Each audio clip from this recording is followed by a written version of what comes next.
My name is Danielle Greenberg, and my presentation is about what kind of psychological problems and changes in the brain can develop in people based on how they were treated growing up.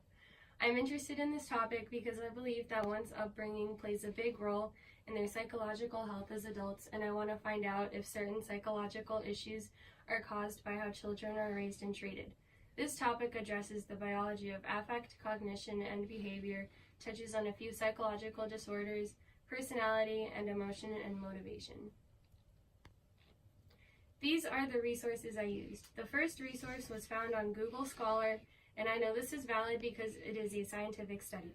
The second resource is valid because it's a news article for students and the information in the article is based on studies.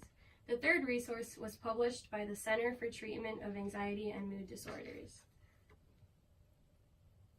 Certain environments can cause various issues that will be discussed in the upcoming slides.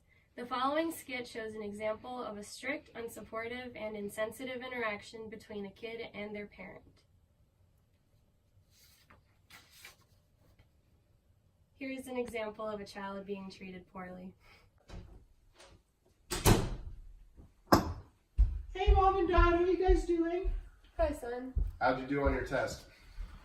Oh, I didn't do that good on the test. I got a B. How do you ever expect to get into medical school? You're supposed to be getting all A's. You should have studied harder. I'm really sorry. I studied for like 6 hours last night. I tried my hardest. Then you must be stupid or something! You better study harder next time or you'll be grounded. Get out of my sight! I'm sorry, Dad. A harsh, stressful childhood can result in issues such as psychological problems, poor impulse control, which can potentially lead to substance abuse, certain changes in the brain, trouble learning in school, and poor coping skills and stress management.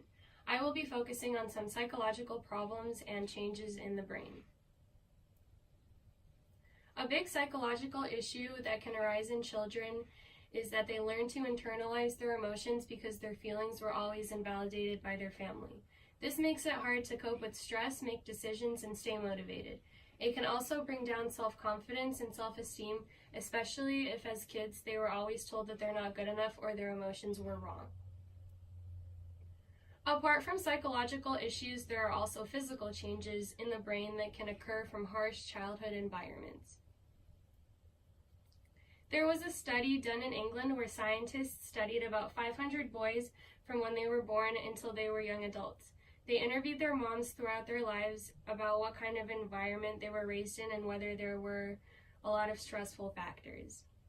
What they found was there were changes in the white matter and gray matter of their brains with what kind of stress they were around as kids.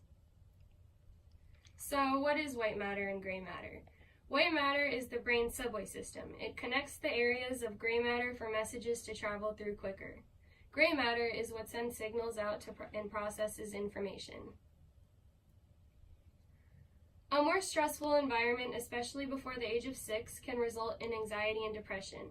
This would mean that there is less gray matter in certain areas. However, a hostile environment can also increase gray matter in the area of the brain that processes abuse and hostility. Overall, internalizing stress leads to less gray matter.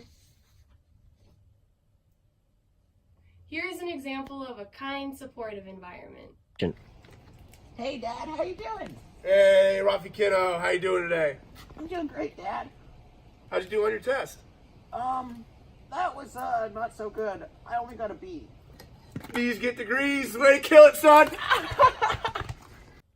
Controversies. Why some may disagree. Some people believe that their environment doesn't play this kind of role.